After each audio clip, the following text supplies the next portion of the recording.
Hapo zamani ilikuwa kuchukua zaidi ya masaa 9 kwa safari ya kutoka Dar es Salaam kufika Dodoma na kutoka Dodoma kufika Dar es Salaam. Lakini hivi sasa kutokana na uwepo wa treni hii ya mwendo kasi SGR itakuchukua wastani wa masaa 3 mpaka 4 peke yake. Na hii ni kutokana na uwekezaji mkubwa uliofanywa na serikali ya 6 katika sekta ya miundombinu pamoja na mifumo ya tehama, jambo ambalo limesaidia sana kurahisisha usafirishaji. Lakini kwa upande wa tehama, hapo awali ilikuwa kuchukua muda mrefu na gharama kubwa kupata huduma mbalimbali za serikali.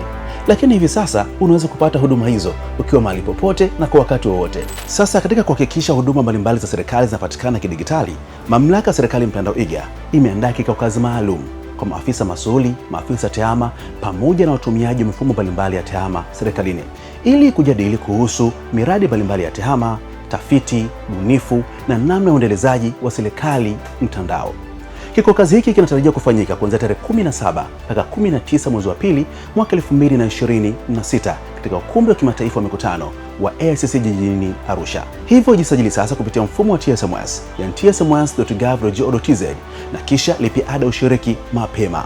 Mimi ni mwana digitali Musa Magali Enoch. Tukutane Arusha.